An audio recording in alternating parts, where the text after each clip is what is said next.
Start. সবাইকে আসসালামু আলাইকুম।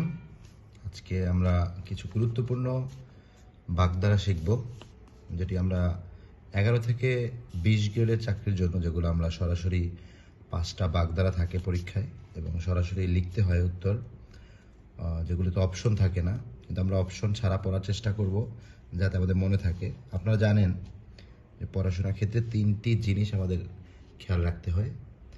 একটি হচ্ছে লিসেনিং, একটি হচ্ছে রাইটিং, একটা হচ্ছে স্পিকিং। তো সেই জায়গায় দাঁড়িয়ে এটা আপনি দেখে দেখে পড়তে পারবেন, কিন্তু আমাদের লিসেনিংয়ের যে পার্টটা, সেটা যদি আপনি এটা শোনেন তাহলে আপনার ব্রেনে আরও এটি বেশি কাজ করবে। সবাই সাথে থাকবেন এবং শেষ পর্যন্ত দেখবেন আশা করি। আসুন দেখা যাক, ইতর বিশেষ বলতে কি বোঝায়।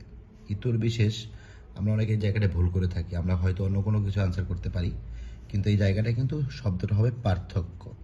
ইতর বিশেষ বলতে আমরা যেটা বুঝি সেটা হচ্ছে পার্থক্য। অর্ধচন্দ্র, গলা ধাক্কা দেওয়া। আপনার একটা ইন্টারেস্টিং একটা পার্ট আছে যে অর্ধচন্দ্র কীভাবে গলা ধাক্কা দেওয়া হয়, আপনারা মনে রাখবেন। গলা ধাক্কা দিলে কিন্তু আমরা এই যে আমার হাতটা যদি দেখাই যে এইভাবে আমরা গলাটা ধরি, দেখতে কিন্তু একটা অর্ধ চাঁদের মতো হচ্ছে, ঠিক আছে? আপনারা এটা এভাবে মনে রাখতে পারবেন যে অর্ধচন্দ্র মানে হচ্ছে গলা ধাক্কা দেওয়া। এরপর আসি একাদশী বৃহস্পতি, এর অর্থ হচ্ছে সৌভাগ্যের বিষয়, আপনারা জানেন সবাই। হতভাগ্য, কোন প্রবচনটি হতভাগ্য অর্থে ব্যবহৃত হয়? আট কপালে। আট কপালে মানে হচ্ছে হতভাগ্য। এরপরটা যদি দেখি, এটা আমাদের কাজে আসবে না। আকাশ কুসুম, এটা খুবই একদম কমন একটা কোশ্চেন, অসম্ভব কল্পনা। আট কপালে একটু আগে আমরা পড়েছি যে হতভাগ্য, আট কপালে শব্দের অর্থ হচ্ছে হতভাগ্য। এরপর যদি আসি অন্ধের যষ্ঠী, শব্দের অর্থ হচ্ছে একমাত্র অবলম্বন। একটা অন্ধের যষ্ঠী মানে যদি একটি লাঠি হয়, যে একটা অন্ধ ব্যক্তি যে লাঠি দিয়ে হাঁটে, সেটা কিন্তু তার একমাত্র অবলম্বন। সেক্ষেত্রে আপনারা মনে রাখার ট্রাই করবেন যে অন্ধের যষ্ঠী এই শব্দটার অর্থ হচ্ছে একমাত্র অবলম্বন। আমরাগাছি করা অর্থাৎ অযথা তোষামদি, মানে তেলবাজি যেটাকে আমরা বলি আর কি, ঠিক আছে? অথই জল শব্দটির অর্থ হচ্ছে ভীষণ বিপদ। অষ্টরম্ভা বাগধারাটির অর্থ ফাঁকি দেয়া।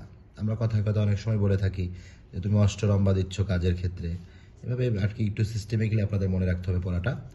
অষ্টরম্ভা বাগধারাটির অর্থ হচ্ছে ফাঁকি। অকাল কুষ্মাণ্ড বাগধারাটির অর্থ হচ্ছে অকর্মা। অকাল কুষ্মাণ্ড শব্দের অর্থ হচ্ছে অকর্মা। আষাঢ়ে গল্প, এটা যদি দেখি, অর্থাৎ গাঁজাখুরি গল্প। আষাঢ়ে গল্প বলতে কি বোঝায়? গাঁজাখুরি গল্প। মন্দভাগ্য, এর আগে আমরা দেখেছি। আট কপালে, এটা আপনি মন্দভাগ্য বা হতভাগ্য যেটা থাকবে সেটা আপনি অপশনে চুজ করবেন, হতভাগ্য বা মন্দভাগ্য। ইঁদুর কপালে, এটার শব্দের অর্থ নিতান্ত মন্দভাগ্য। 49 বায়ু অর্থাৎ পাগলামি। আমরা অনেক সময় গ্রামে একটা কথা বলে থাকি যে ওর 49 বায়ু শুরু হয়েছে, অর্থাৎ পাগলামি শুরু হয়েছে। এটা আপনি এভাবে মনে রাখতে পারবেন যে 49 বায়ু শব্দটির অর্থ হচ্ছে পাগলামি। 59 64, এটা কিন্তু অনেক জায়গায় এসেছে, খুব ইম্পর্ট্যান্ট একটা জিনিস। 59 64, এটা আমরা আসলে সংখ্যা হিসাবে বিবেচনা করব না, এটার শব্দের অর্থ হচ্ছে প্রায় সম্পূর্ণ। 59 64 শব্দের অর্থ হচ্ছে প্রায় সম্পূর্ণ। অকাল বোধন শব্দটি হচ্ছে অসময় আবির্ভাব। অকাল বোধন শব্দের অর্থ আমরা কী পাচ্ছি? অসময়ের আবির্ভাব। আকুপাকু বাগধারাটা সঠিক অর্থ হচ্ছে ব্যস্ততার ভাব। ব্যস্ততা, অনেক সময় অনেক মানুষ ব্যস্ততার ভাব দেখায়, তখন কথায় কথায় আমরা অনেক সময় বলি যে কি আকুপাকু করতেছিস কেন, বা আকুপাকু করতেছেন কেন। ঠিক সেই জায়গায় আসলে আকুপাকু শব্দের অর্থ ব্যস্ততার ভাব। ইঁদুর কপালে আমরা পড়েছি, ইঁদুর কপালের বিপরীত বাগধারা, অর্থাৎ ইঁদুর কপালে আমরা একটু পড়েছি কিন্তু, যে হতভাগ্য বা মন্দভাগ্য। অদৃষ্টে পরিহাস শব্দের অর্থ মন্দভাগ্য। কেউ কেটে একটা আরেকটা অর্থ, অন্ধকার দেখো আরেকটা অর্থ। তো এখানে বোঝানো হয়েছে ইঁদুর কপালে বিপরীত বাগধারা। তো একাদশে বৃহস্পতি একটা শব্দের অর্থ হচ্ছে আনন্দের বিষয়, আর অদৃষ্টের পরিহাস সেটা হচ্ছে হতভাগ্য। সৌভাগ্যের বিষয় কোন বাগধারা দ্বারা প্রকাশ পায়? একাদশে বৃহস্পতি। একাদশে বৃহস্পতি শব্দের অর্থ সৌভাগ্যের বিষয়। কোন বাগধারার অর্থ পক্ষপাতিত্ব? এক চোখা। এক চোখা শব্দের অর্থ পক্ষপাতিত্ব। ইতিকথা বাগধারাটির অর্থ কী? উপরে সব কয় ঠিক, আর ইতিহাস, উপকথা, কাহিনী সব কয়টা শব্দের মাধ্যমে ইতিকথা বোঝানো হয়, তার মানে কি উপরে সব কটি। উপরোদে ঢেকে গেলা বাগধারাটির অর্থ কী হচ্ছে? অনুরোধে অনিচ্ছা সত্ত্বেও কিছু করা, অর্থাৎ উপরোধে যখন ঢেকে গেলা মানে আপনার একটা কাজের ইচ্ছা নাই তারপরও করা, এই শব্দের অর্থ হচ্ছে উপরোধে ঢেকে গেলা। উভয় সংকট, দুই দিকেই বিপদ, এটা খুবই কমন একটা জিনিস। সাদা এটা লাগবে না আমাদের। বাগধারার অর্থ নির্ণয় করুন অক্কা পাওয়া, মারা যাওয়া বা মরা। অমাবস্যার চাঁদ দুর্লভ বস্তু। দুর্লভ বস্তু কেন? অমাবস্যার কোনো চাঁদ হয় না। অমাবস্যার চাঁদ শব্দের অর্থ কি? দুর্লভ বস্তু। অগস্ত্য যাত্রা অর্থাৎ শেষ বিদায়। অগস্ত্য যাত্রা হচ্ছে শেষ বিদায়। অজগর বৃত্তি আলসেমি। অজগর বৃত্তি আলসেমি। অকালে বাদলা, এটা আমাদের একটু যদি আপনি মাথা কাটান তাহলে বুঝতে পারবেন। অপ্রত্যাশিত বাধা। অকালে বাদলা শব্দের অর্থ হচ্ছে অপ্রত্যাশিত বাধা।